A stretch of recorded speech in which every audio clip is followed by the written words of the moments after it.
ان کی ساری 11 کی 11 حاجات پوری ہو جاتی ہیں، اور جن کی نہیں ہوتی وہ پھر اپنے اعمال کی طرف نظر ثانی کریں کہ ان کے اعمال میں ہی کوئی ایسی غلطی ہوگی جس کی وجہ سے ان کی حاجات جو ہے وہ دیر سے یعنی کہ یا تو پوری نہیں ہوئی ساری کی ساری، یا پھر دیر ہو رہی ہے۔ لیکن 1 سال کے اندر انشاءاللہ آپ کی حاجات پوری ہو جائیں گی۔ اور آپ نے کیا پڑھنا ہے وہ اب آپ نوٹ کر لیجئے۔ آپ نے قرآن پاک کی ایک سورہ بنی اسرائیل کو پڑھنا ہے، اور اس سورہ کے اندر آپ نے پہلے حاجات لکھ لی ہیں، ٹھیک ہے، اپنی 11 حاجات آپ نے ترتیب کے ساتھ لکھ لی۔ اس کے بعد پھر دوسرا کام آپ نے کیا کرنا ہے، یہ سورہ بنی اسرائیل جو ہے قرآن پاک میں یہ کھول لینی ہے آپ نے، ٹھیک ہے۔ جب آپ اس کو کھول لیں، سامنے آپ کی سورہ بنی اسرائیل ہے، اس کو پورا پڑھنا ہے آپ نے، لیکن آپ نے پہلے پوائنٹ آؤٹ کرنا ہے کہ کس کس جگہ پر قرآن کا لفظ آیا ہے۔ اس میں 11 جگہ پر قرآن کا لفظ موجود ہے۔ سورہ بنی اسرائیل میں 11 مقام پر قرآن یہ لفظ آیا۔ اپنے 11 جہاں پر یہ ہے قرآن، وہاں پہ پوائنٹ آؤٹ کر لیں کہ کس کس مقام پر قرآن کا لفظ ہے۔ اس کے بعد پھر آپ اس سورہ کو شروع کریں۔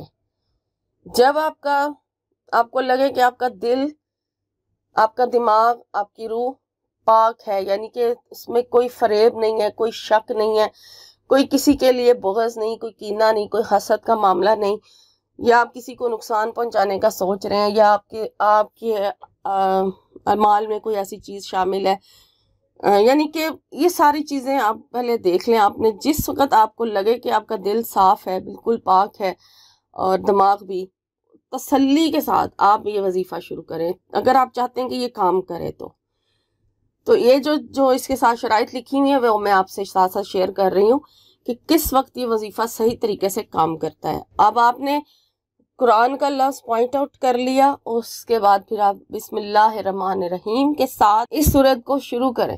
جب یہ سورہ آپ پڑھیں اور جب پہلا قرآن آئے، ٹھیک ہے، وہاں پر آپ نے اپنی پہلی حاجت جو ہے اس کو مانگ لینا ہے اپنے رب سے، ٹھیک ہے، اور بڑی تسلی کے ساتھ آپ نے پڑھنا ہے۔ بہت ڈیٹیل کے ساتھ بھی آپ دعا مانگنا چاہے مانگ سکتے ہیں۔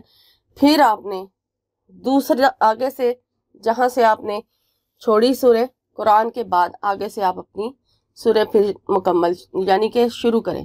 پھر جہاں دوسرا قرآن کا لفظ لکھا آئے گا اس جگہ آپ اپنی دوسری حاجت مانگیں گے۔ اسی طرح سے یعنی کہ بہت ہی عاجزی کے ساتھ، بہت ہی یقین کے ساتھ آپ اپنی دوسری حاجت کا ذکر کریں گے۔ اور اسی طرح سے 11 مقام پر جہاں جہاں قرآن ہے، تسلی کے ساتھ ہر قرآن کے اوپر آپ نے اپنی 11 حاجات جو ہے اللہ کے سامنے پیش کر دینی ہے۔ اور اگر کوئی یہ چاہتا ہے کہ اس کی کوئی ایک ہی حاجت ہے تو وہ 11 مقام پر اپنی ایک ہی حاجت بھی مانگ سکتا ہے، یعنی کہ 11 حاجات لکھ لیں یا پھر ایک ہی حاجت کو 11 بار لکھ لیں۔ یہ اب آپ کی مرضی ہے کہ آپ دونوں میں سے کس طرح سے کرنا چاہتے ہیں۔ بہرحال یہ ایک وظیفہ 11 حاجات کے لیے کافی ہے۔ اور اس طرح سے 11 مقام پر قرآن کا لفظ جب آپ مکمل ہو جائے گا، آپ کی 11 حاجات اللہ کے سامنے چلی جائیں گی، تو باقی اپنی سورہ کمپلیٹ کریں، اور اس کے بعد پھر آپ چاہے دوبارہ اپنی ساری حاجات کا ذکر کریں، دعا مانگیں، لیکن وظیفہ آپ کا پورا ہو چکا ہے۔ پہلے آپ نے درود شریف بھی پڑھنا ہے، اس کے سورہ کو پڑھنے سے پہلے 3 مرتبہ، 11 مرتبہ یا زیادہ تعداد میں جتنی دفعہ بھی آپ درود شریف پڑھنا چاہے آپ پڑھ لیں، شروع میں بھی اور دعا مانگنے کے لاسٹ پہ جب سورہ کمپلیٹ ہو جائے گی اس کے بعد بھی آپ نے درود شریف پڑھ لینا ہے۔ اس طرح سے یہ آپ کا وظیفہ جو ہے پورا ہو جائے گا، اور یہ ایک ہی آپ نے دن کرنا ہے، ایک ہی بار کرنا ہے۔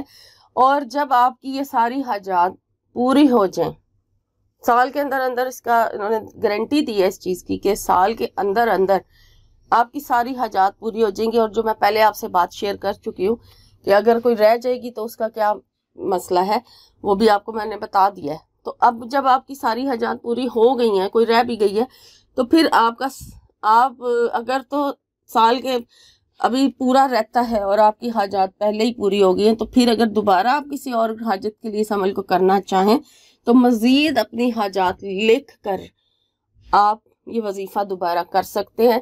لیکن جو پہلے سے 11 لکھی ہوئی ہیں ان کے لیے آپ نے ایک ہی بار یہ عمل کرنا ہے۔ انشاءاللہ میری بھی دعا ہے کہ اللہ تعالیٰ آپ کی ان تمام حاجات کو جو آپ نے اللہ کے سامنے پیش کی ہوں گی انہیں اپنی بارگاہ میں قبول فرمائے اور آپ کو یہ وظیفہ کرنے کی توفیق عطا کرے۔ اور میرے لیے بھی آپ لوگوں نے دعا ضرور کرنی ہے۔ اللہ تعالیٰ آپ کو بھی کامیابیاں عطا فرمائے اور مجھے بھی اللہ تعالیٰ کامیابیاں عطا فرمائے، آمین۔